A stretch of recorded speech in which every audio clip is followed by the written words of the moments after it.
Hello, and a very warm welcome to This Woman's Work, a space where you can hear and read about some amazing women, the fantastic jobs they do, and the paths that have led them to where they are today.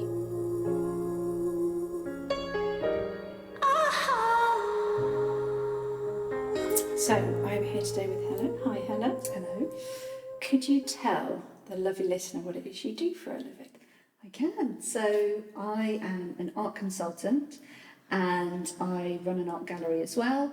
But essentially, to sort of minimise it down, I work in the art world and I'm looking to be the friendly face of between the artist and the buyer at an affordable, accessible level. Brilliant. And we've got to find out how on earth you've ended up where you are today. So we're going to chuck all the way back first and talk about little Helen. When you were younger, what were you like? What were you into? Oh, how far back?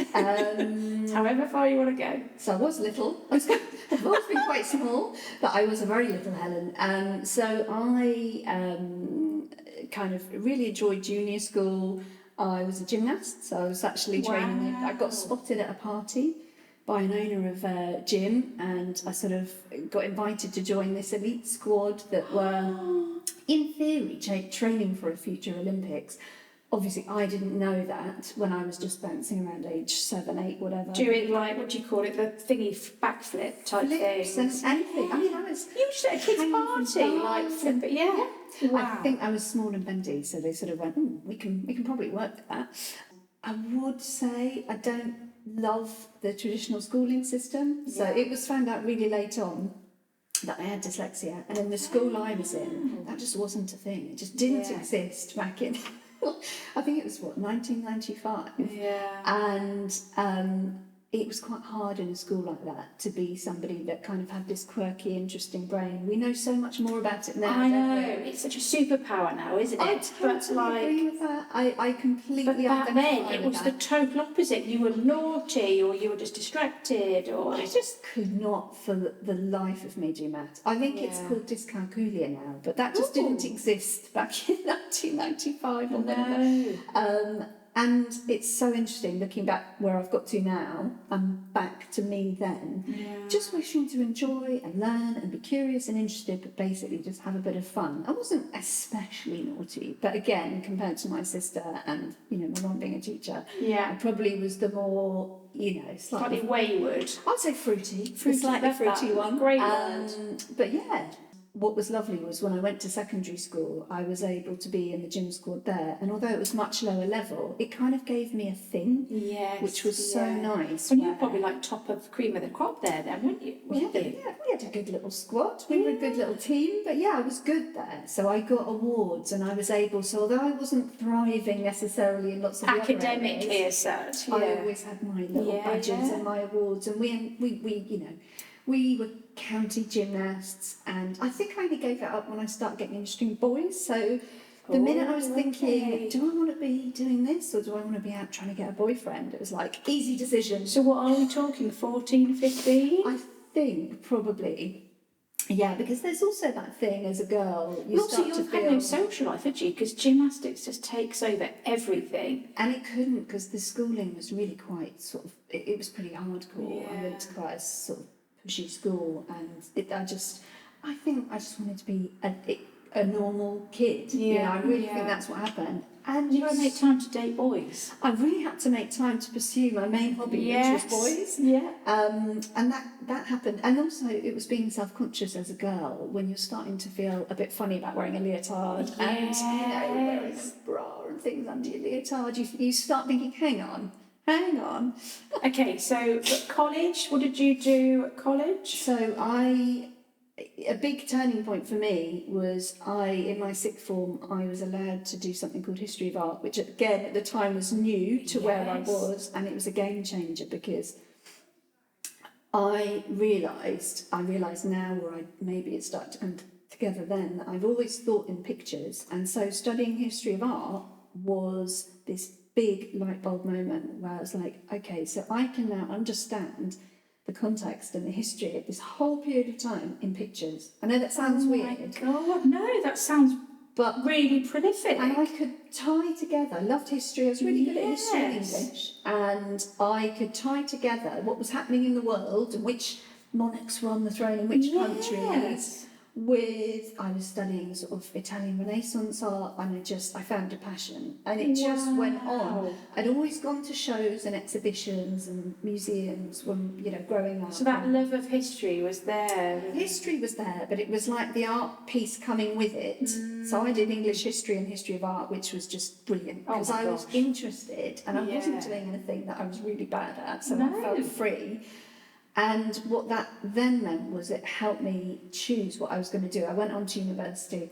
I just felt like that's what you did, and to some extent. Well, it was when we were younger. Absolutely. It was that was it, wasn't it? You did your A levels and then you went to To university. uni, yes. But I've always put enjoying life before taking something really seriously.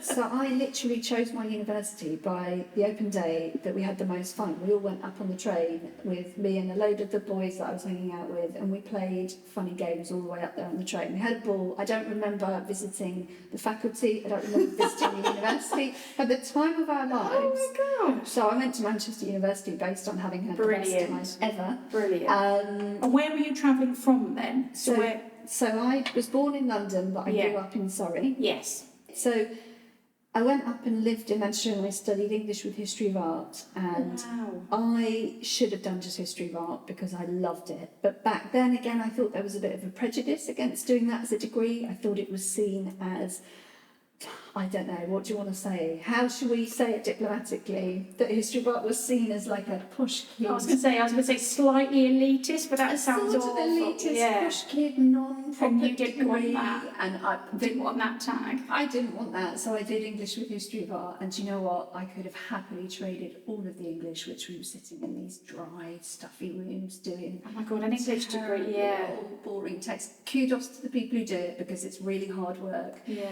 But history of art was just my language, so I shouldn't have cared what people thought. Again, these are things you learn when you're older. Yeah. I will say to my own children, just do what you enjoy. If you're good at it, that's a bonus, but if you love it, you will never regret it. Yeah. If I'd done just history of art, I would have got a first because I was on fire. You excelled I just at it, found yeah. my language, Yeah. and the history of art at Manchester University was brilliant. So did that at university. Wow. Then had that classic thing when you graduate and like, what am I going to do with that? And what I don't believe in regrets. I am a person that if I want to do something, I'll do it. I've Okay. always been that way, but I have probably one regret, which is that one of my tutors at Manchester University called me aside after I'd sat a paper towards the end of the degree and said, have you thought about applying for the Courtauld Institute? I was like, this is really awkward. I don't know why you're having this conversation. I'm just going to go and travel, probably go to Australia. Left the room, didn't really think about it. But again, I just wanted to get out and live. There's a theme, I wanted to finish school, get out and live. Yeah. But I think it would have made it easier, potentially, for me to get a job in the art world.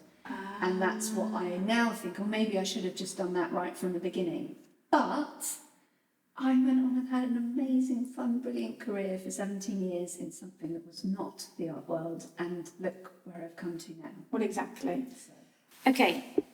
So come back from travelling. Yeah. Didn't know what you wanted to do. What was the next step? So I've always worked. So the minute I could get a job, I'm quite hardworking, so I'm quite driven. Not necessarily in a particular direction, but I would never ever. But you're a grafter. I'm a grafter. Thank Yeah. you. That's a nice way of putting it. So I would always get jobs in every holiday in shops and things and make money and be able to do what I wanted to do with that money. And I got back and thought, right, I need to figure out a career. I'll tell the grown-up people who are asking that I've got an idea what I want to do. And in the meantime, I'll do a bit of work.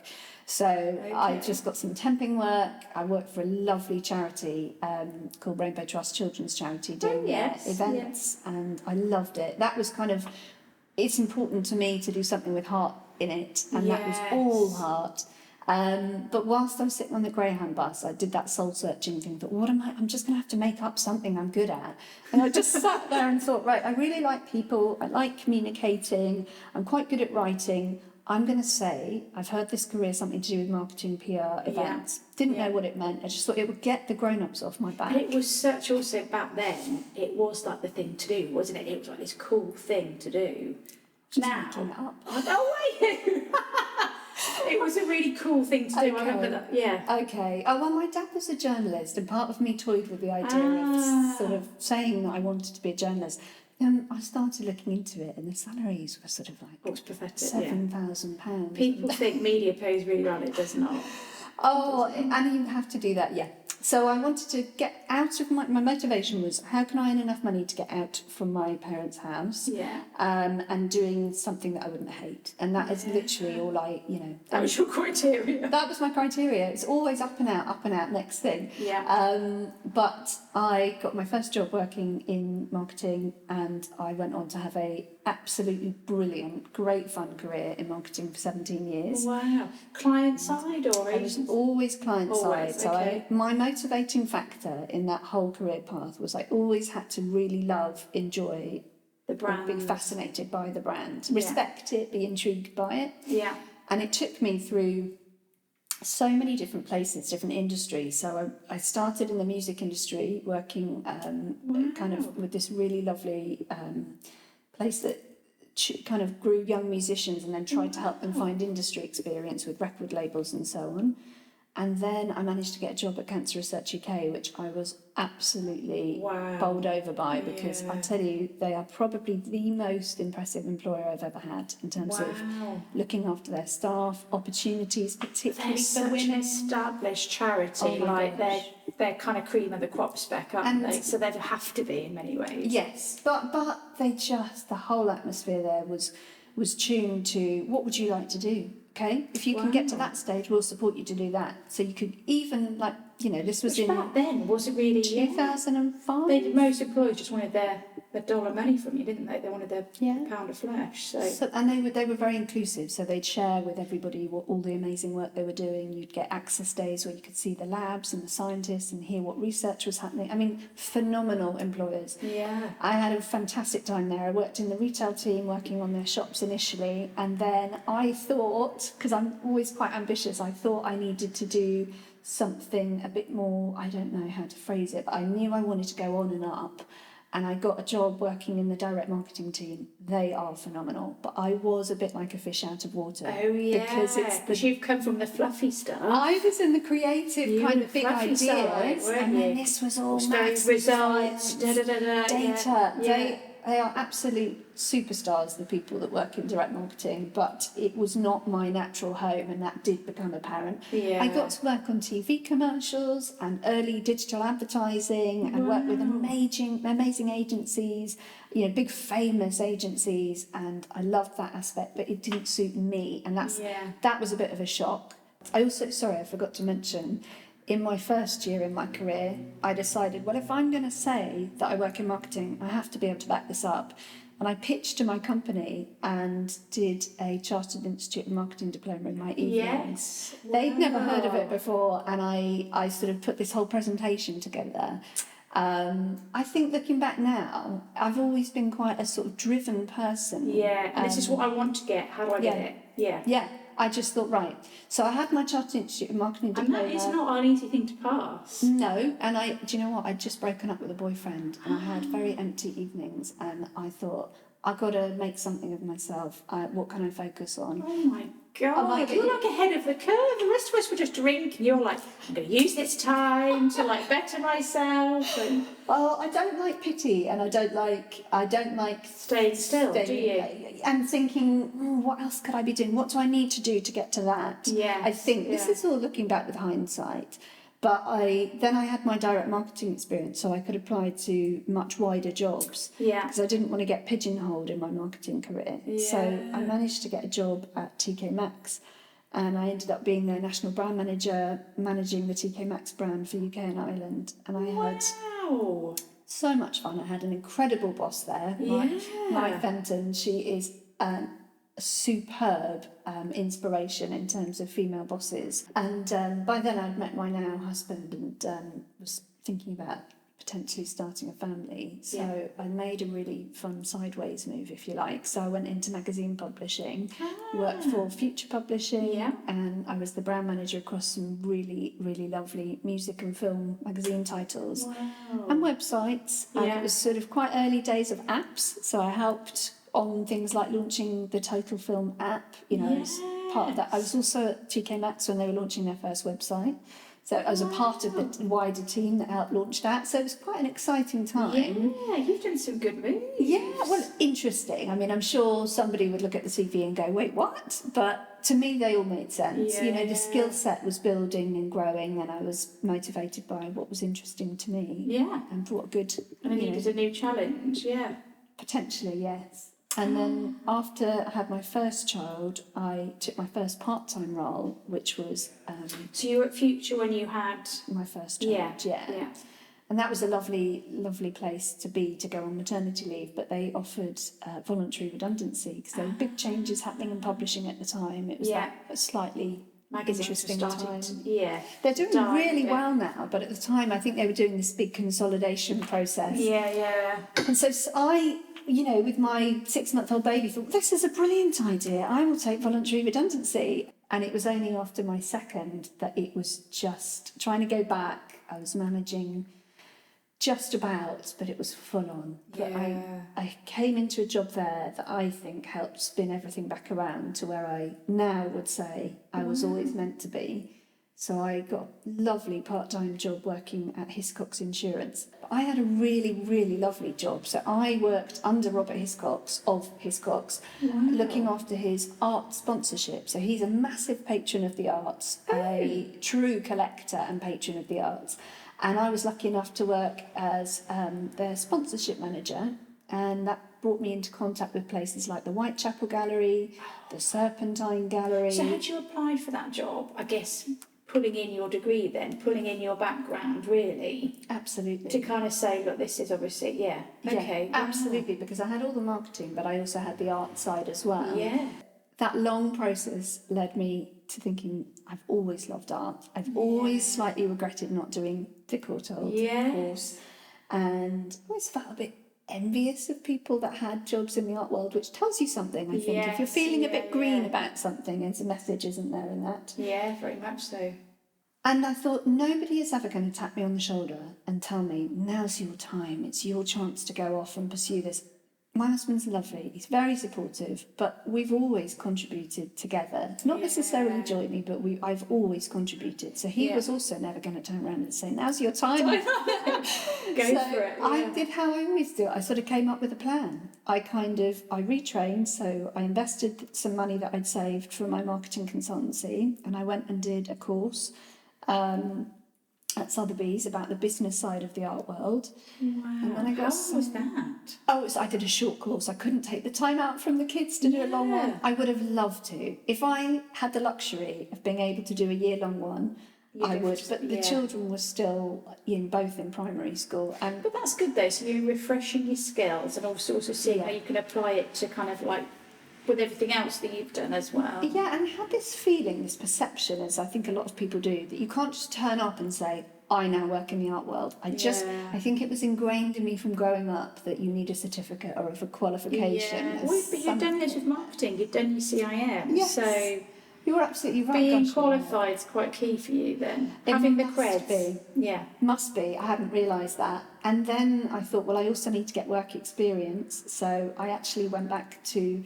I offered my services to a local art gallery and just went to helping out occasionally on, minimum wage. Wow. My husband would have the kids and run them around, and if they had a slot, I would take it, just to see what it was like to work in a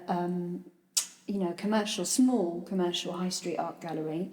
And then I did something totally out of character, but probably quite brave, and I approached an online gallery that I really admired and wondered if I could help them. I was originally offering my marketing skills. That was my idea, that perhaps I could help support them and get some learning. But just to get into that world, 39-year-old work experience kid. But actually they offered me the opportunity to sort of do the affordable art fair with them. So I got art fair experience as well. We jointly exhibited at the Battersea Affordable Art Fair, so I got that amazing learning as well. Wow. And then I felt ready to go, and then I thought, right, where am I going to start? It was a bit of a kind of rabbit in the headlights. Yeah. I was very fortunate that one of my local schoolroom friends happened to be a business coach and very kindly did a few sort of,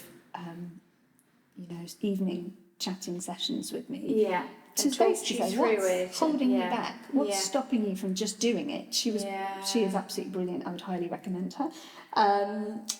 And then I thought, you know what, I'm just going to have to start. So I just started an Instagram account without any proper branding and just started posting things I like the look of. I know you have a little life in you yet. I know you have a lot of strength left. I know you have a little life. And then I very informally started sourcing art for people. So one of my big passions and what I do a lot of now is art consultancy. And I realised I'd sort of always done it, but really informally. Okay, So I was I'd going to say. Be at something like the Royal Academy Summer Exhibition, which is really accessible. I absolutely love it. I think everybody who's remotely interested should go, because it's the opposite of, let's say, that slightly stuffy white box intimidating gallery environment. It's brilliant. The opening parties and things are all in the media, but it's anybody can go, pop along, and you will see anything from a David Hockney or a Tracy Emin to somebody that's just picked up a paintbrush, and all you're doing is deciding if you like that, and if you want to, you can buy it. And the prices are everything from about £50 up to probably £50,000 plus. It's really quite special. And I would go every year, and I would text people saying, saw this and thought of you. Okay. And then what happened was, I just did it because I love it. People started asking me to look out for things for them, and it just grew very slowly from there. So this is almost even before you'd made this decision. This was tickling on in the background. Yes. For quite a few years. I went to the Royal Academy Summer Exhibition every year with my lovely late father, and it became a bit of a special thing, the two of us. And so it's quite nice that I've kind of pursued that side of things. And then I think what happened was I thought, I'm just going to, that phrase from a film, build it and they will come. Yeah. You've just Field of dreams. You've got to put something out there and just start. And so how did you know you could do that though? So you knew. How did you know you could source the art though? I guess that's the big thing. I started just with family, so I would literally buy for them on the day. Okay. Nothing clever. So you or were fancy. going to these different places, these different art fairs, whatever it is, or art exhibitions, and actually, would you buy stuff without anyone in mind? Or? No, I wasn't that brave, and I didn't have the money. Yeah. I think it's that's the thing. It's important capital. to say at this point. I have no backing. I have no sort of wealthy investor or wealthy other half backing me. This is all just done off money that I've made and saved. Yeah. And I'm happy taking certain risks, but I won't take big financial risks because I just couldn't do that. Well, and you've got a family. And one of my driving forces was thinking that I think there's a bit of an us and them with the art world. I think it is perceived as inaccessible and stuffy, and I would speak to a lot of people around the kids' school and where we lived who would say, "Oh, I wouldn't even know where to start." Yeah, that was a big sentence I had in my head. Absolutely, A lot of people said I wouldn't even know where to start, and then I thought, well, wouldn't it be quite nice if there was a friendly and accessible website that made looking and shopping and browsing for art as easy as it would be to, let's say we're buying clothes online. Yeah. So what are your interests? What are your sort of, colour palettes, that kind of thing? Yeah. Just the process, the user journey would be super easy and friendly and not complicated, because so many websites in the art world would say POA, which means price on application. Yes. And don't we all have that feeling? If you have to ask, you can't afford. Yeah. That's the saying, right? If you have to ask the price, you can't afford it. Yeah. So I wanted to do the opposite of that. But I had this big plan for my launch year, which was just before the beginning of 2020. Yes, I knew this was coming, yeah. I was going to do some pop-ups. So I'd arranged that I was going to do the Affordable Art Fair. I'd take out a stand at that. I was going to do another art fair called the Contemporary Art Fair, and I was also going to show in a lovely gallery in Putney, I think, and had it all mapped out, and then you know what's coming. it was lockdown, COVID, came out of nowhere. But because I'd started building this website and I'd already made all these connections with the artists who I wanted to work with, I just very quickly turned it around. And a month into lockdown, I launched theartbuyer.co.uk. And obviously for me it was huge, and of course there was nobody to celebrate with other than my husband and my 2 kids. So there's this picture on my Instagram of me holding up this little glass of Prosecco. Woo! I pushed it live at 12 o'clock, I think it was the 17th of April in 2020, so literally a month into the first lockdown, or 3 weeks. But actually it was lovely because it gave me a focus away from homeschooling 2 children under the age of 10, which I did. And also, it was my background, being and your passion. Digital marketing person. I understood website user journeys and how to make them easy and friendly. Yeah. And it really gave me a lovely focus. And I think although there was awful stuff happening in the world, I just focused on my business and growing it, and learned as I went along with the social media, because actually there is no book that tells you how to do what I'm doing. There is, I would say this all the time, there's no book out there for this career path. I have just figured it out as I've gone along. Yeah. The swell of popularity of buying art online during COVID, and it was great, massively faded once everybody was out back and living. So when the website sales started to dwindle, I thought, oh, right, okay, so now I need to get back out in the world. Yeah, okay, yeah. And you and I are currently sitting in my first ever art gallery, an art gallery and consultancy space. So it's as much an office for my clients to come and see the work as it is for displaying art and putting on shows. Yes. But this came about by chance. I'd considered the idea of a gallery. I'd never formally thought I would have one. And I must have signed up for a mailing list that said, when new properties come on in this area, email me. And it pinged into my email box on a Friday. And I remember really clearly just turning to my husband and going, do you think I should go and look at it? He goes, well, you might as well look. And as fate or whatever would have it, it's the exact place that I'd brought both my children to have their hand and footprints done when they were babies. Oh, yes, I did that. It used to be a little ceramic cafe, and that felt quite special. And it's also the village where my late father grew up. Stop it. So he would have come in here when it was potentially a sweet shop or a toy shop. Stop it. So that all felt quite sort of special, I suppose. Yeah, it's quite a hard thing to put the right words to, but it felt like it was meant to be.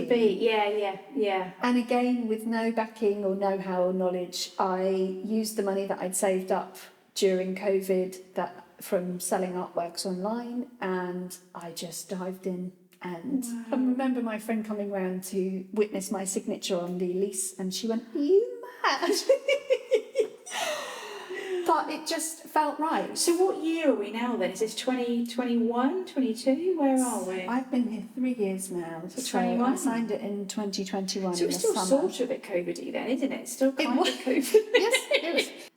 But this is a journey. So there's no right answer. I'm forging my own path. I've done an online gallery. I've since had an in-person physical gallery. I have launched my art consultancy business. I also do events, and I have 4 threads to the business, and that is enough to keep me agile. And if one's not quite working, I will tweak it and You'll make flex changes. it, yeah. Yeah. Brilliant. But there's no plan C. This is it. I'm all in. Everything on red, or whatever the phrase is, and I love it. I'm passionate about it. And there are hard times, the one thing I have found about having a physical space, a bricks and mortar, a shop, I am not well suited to sitting alone in a quiet, empty space, passively hoping that people will walk in. So what I have done is addressed that, because actually I had a couple of sort of months where I was like, oh dear, it's feeling a bit sad and a bit... Yeah. And that's not me. I'm guessing definitely in the winter, like sunny now in the summer. It's gorgeous. We're all happy, aren't we? But in the winter when it's a bit dark and it's raining and you're feeling a bit... It's funny though, it has its flow, like the retail world has its flow. The art world has this calendar, which I knew nothing about, and I've now learnt, and I can testify to it. It has peaks and troughs, and it has moments where it's quiet and moments where it's busy. When it's unseasonably quiet, obviously you feel the fear. Yeah. Because I represent UK artists and their livelihoods is in my hands as well. Yeah. So there's a lot at stake, and I'm committed to the artists that I look after. I want to find a way to get their work out there, and if it's quiet, I do think sitting in a small contemporary art gallery isn't the most dynamic way. I guess it's the marketing head coming back and you think, hang on, is this really the most efficient way of doing it? So I am looking to make some changes. I want to work more collaboratively, more creatively. I love the consultancy work. Hopefully all of that speaks to my mission, which is making the art world more accessible to anybody and everybody. So, and I think, I'm just another step on the journey. So I've got really exciting plans. So I say you're really only just starting with all of this. Because, I mean, like you say, because COVID's kind of, like you say, in some respects was great, but other times, other respects gave you challenges. But it's, you're very much at the start of this journey, aren't you? Yeah, and I think other opportunities come from that. So something I'm interested in is working more, again, helping the artists, because there is a perception from some that galleries sort of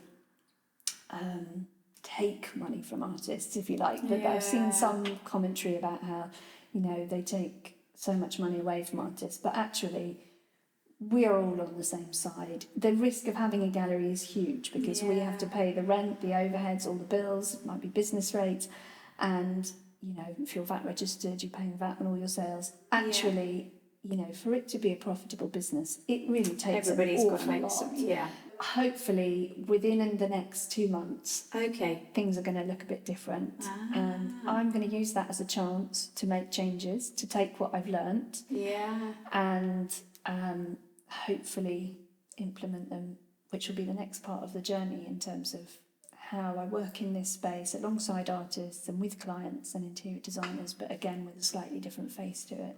Love it. So one of my questions is always what next? So with you, there's a big what next coming up, but people are going to have to follow you to I mean, I don't want to be stupid about it. It's just purely I'm not allowed to say. But essentially, having another bricks and mortar space and moving from my first ever. I always knew this was my first ever place. I never thought I would end up here. I'm not sure I'm built for sitting in one place forever. No, I've gathered that from you already. But the funny thing is, you're picking all this up having just sat with me for a while. I'm only learning things about myself as we go. But isn't that always the way? Unbelievable. I know. Again, you learn all this as you go along, get older, maybe wiser or not. Self-reflection is it's an interesting thing, isn't it?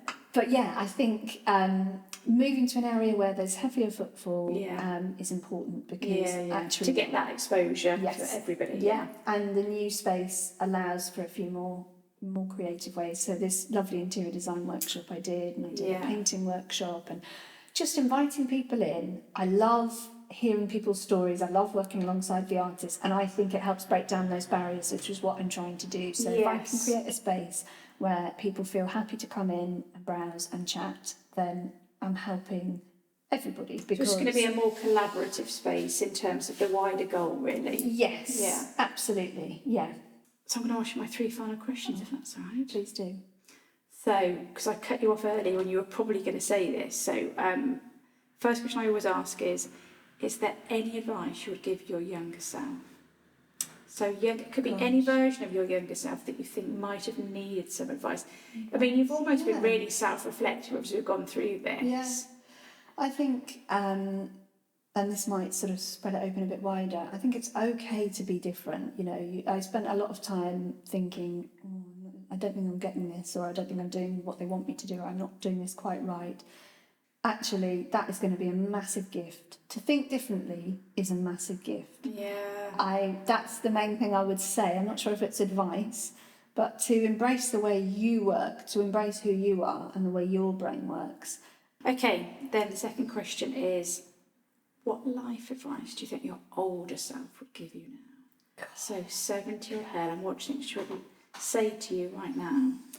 I find projecting forward really hard. Well, I think I live in the now. I think, do you know what's really lovely? I think I'm kind of doing what my 70-year-old self would say, which is just go for it. I've got a very acute appreciation of living for the moment. I take nothing for granted.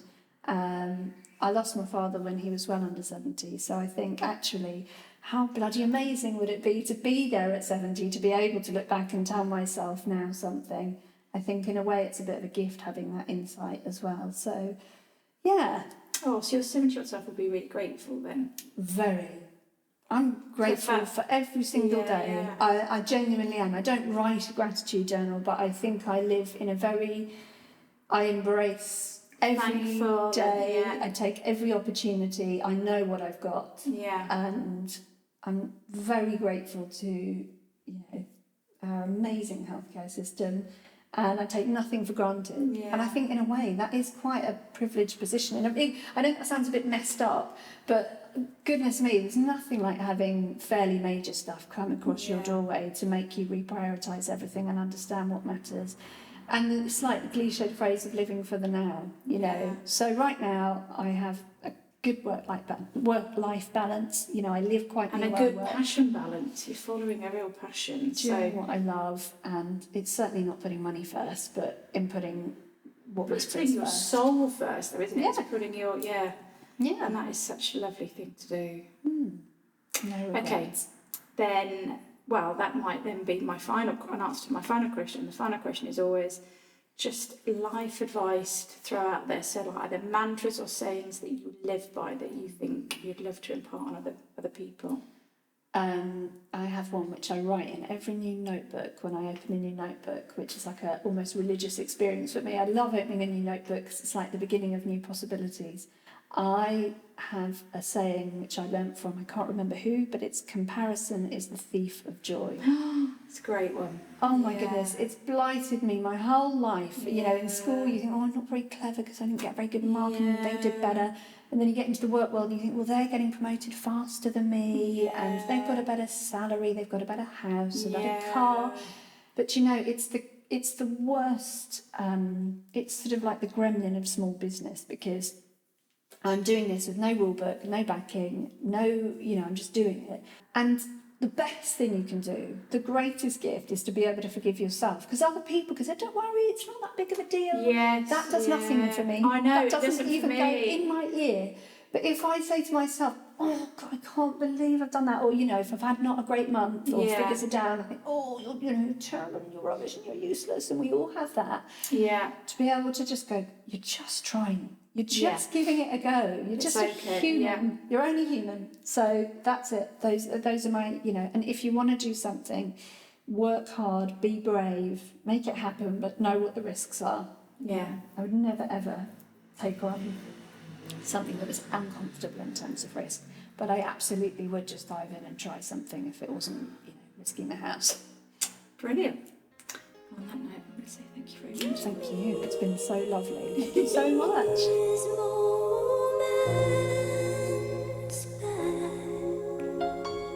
If you would like to hear more about this chat, see some pics and read about how to get started in this industry and or this role, then please go to our website www.thiswomanswork.org. The link is on this podcast page and across our socials. Sincere thanks.